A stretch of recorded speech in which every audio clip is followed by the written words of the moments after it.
I would like to give you a rendition, a great rendition. I haven't known you're getting off lightly. There are those that tell this in its native country it'll go on all evening, okay? So you're getting off lightly. Okay, this, and I would like to say we're in a completely appropriate situation here, for we have, do we not have a fountain here? Yeah, we do. Do you not think there should be a fountain fairy? Yes. Yes. Well, let me tell you that there is indeed a fountain fairy. In fact, there is a whole lineage of fountain fairies. Yay. Subsumed by the Catholic Church. I will tell more. We shall visit some people who I have already mentioned. I hope you've been doing your studying and listening carefully, or the people who were here not earlier will maybe anyway have heard of the Tuatha de Danu, the tribe of the people of the goddess of Danu. I also refer them as Pelasgians. I think that means from Spain or somewhere like that, I'm not sure. Sounds good though. Read it in the White Goddess. Okay. This is Le Cri de Melusine. Melusine is the fountain fairy in question. She's got red hair, so I hope this is okay, because Melusine's my main girl. Is it okay? Yeah.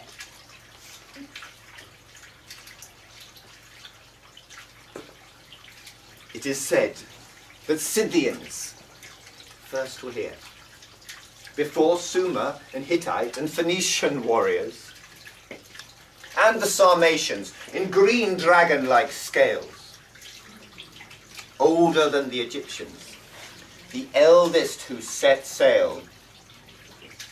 Legendary Tuatha de Danu sprang from this band when first they came to Scottish and Ireland. Seafaring Scythians, the ring lords of yore, were the rootstock from the time before, from the Black Sea originally, or thereabouts. And they got about, we have no doubt. Queens, their kings, and warriors travelled through Asia to Europe and to Hyperborea, within the forests of Caledonia, where Picts made mischief marvellously with the run-rings round Roman army, who called them picture people, Picts. As with bright colour and design their faces were licked, truly lords and ladies of the northern forests, though they could not forever the new order resist. The Roman Catholic Church had arrived. They reduced the Tuatha de Danu to fairy size, mythologizing those who had been real, replacing their memory with new religious zeal, with armies of might behind, courtesy of these new kings, that one donation of Constantine could bring in. And what do we think we find? A spot of ethnic cleansing. A spurious document detailing how the Pope could create, through divine sanction, all kings from his God-given crowning hand. Though Charlemagne I, for one, saw the underlying plan of deceit, lies, and murder that had forged it. In truth, though he lived it, he deplored it. His mother was of the Merovingian line, descended from David Solomon and Jesus the Nazarene. These new-style kings subverted the queen, without whom no kings had ever been, replacing her with a pious old man, privy to God, who speaks his command. After Christ's death on the cross, these obsolete queens were collateral loss. Now, the Pope would decide who would perpetrate the genocide. Alas, alas, this document, this donation of Constantine allowed it all to be. Alas, alas, for the Grail dynasty.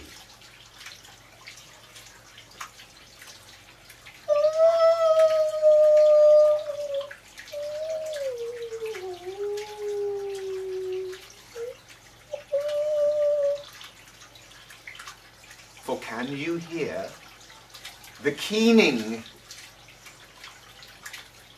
It is Le Cri de Melusine, Her lonely heart still pines there, way out on the extreme, and she has seen times both harsh and bleak. I know of whom it is I speak. Melusine, last of the line, she who lived at the same time as when was implemented the donation of Emperor Flavius Constantine. With marital betrayal as well, she became exiled to her own living hell, which is to orbit the earth long, singing out her heart-rending banshee song. Lady Lizard, queen refined, grail maiden since ancient times, fountain fairy, soul sublime, last queen of the elven line. At least, as regards lineage unbroken, by bards be spoken, of whom is descended from whom. This lineage all kings are impelled to do. They need some worthy line to be or assume. In spite of all their power and killing, they still need credibility in the public eye. Need it all the time. Melusine was the ultimate catch for any aspiring royal match.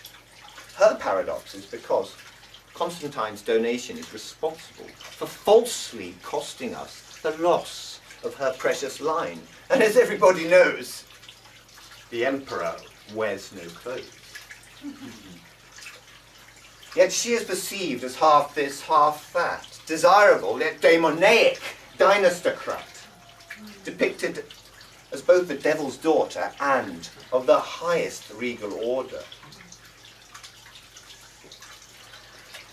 Melusine, we have found you here in the heart of this story. You were sent out of bounds. We are here to restore you.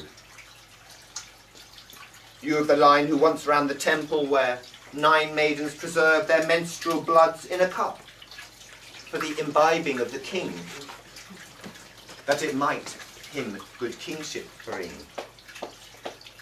You whose mother Presine was by her stepson beguiled. By stepson Nathas beguiled. Which forced her into vow-fated exile. This was because she had bade her husband never spy on her birthing, bathing, or feeding their babes. When King Elenas was tricked by Nathas into your nursery, your mother left immediately with her daughters 3. This to your own fate was precursory. Much the same thing happened to you. There was nothing that you could do. Betrayed by a foolish, serpentine word, spoken by several people, overheard. By Ramon de Verrières, first Comte d'Anjou, he who had made marriage vows to you. But your husband, who knew of your lizard skin, spoke and broke the trust that you had invested in him, implying that you possessed bat wings and a serpent's tail. You left this world, the marriage failed.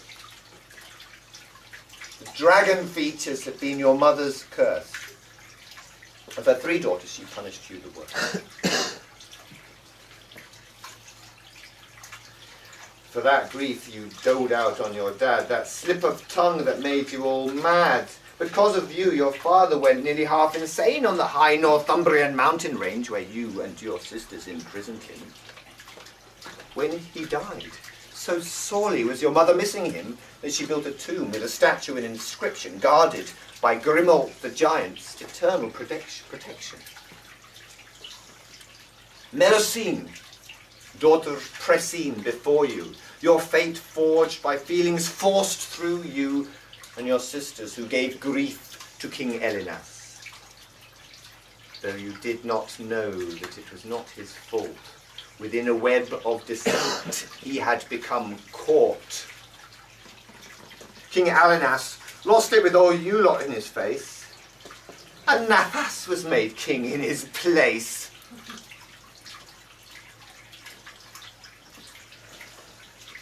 This story of your life, it holds much sorrow, yet I do hold hope for your tomorrow. You, who pine the loss of each relative, on the outer stratosphere a fugitive, spied with your wondrous serpentine tail, expelled out of reach to forever wail. You, whose ancestry stems from when Egyptian and Scythian houses, royal houses did blend, confirming the line, a new culture bred by consenting queens who chose who they begged. A bloodline long was theirs that they birthed. The star fire they gave, it quenched cosmic thirst. Better even than the Orme gold, it let Fae governance and enchantment unfold. Through Tiamat, the original dragon queen of the Eden-founding Anunnaki, aka elves, shining ones, or Elohim, whom with clay man had mixed their genes, teaching agriculture up in high Eden, from where out a new culture did begin. Through Princess Scota and Scotland's Albany kings, their ancestors were crocodile cult Egyptians. Then to Northumberland and Caledonia's woods, where were living the original Robin Hood.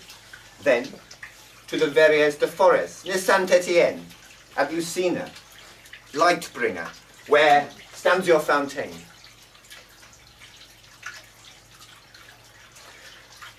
The people and the land are all interwoven strands, that this is what once was, few now understand. Such a rich and ancient line of muse-inspired kings to be extinguished with a document. It's just one of those things, accepted and forgotten. But I'm telling you now that I think it's a fraud. Is there any way how that you could come back and help us?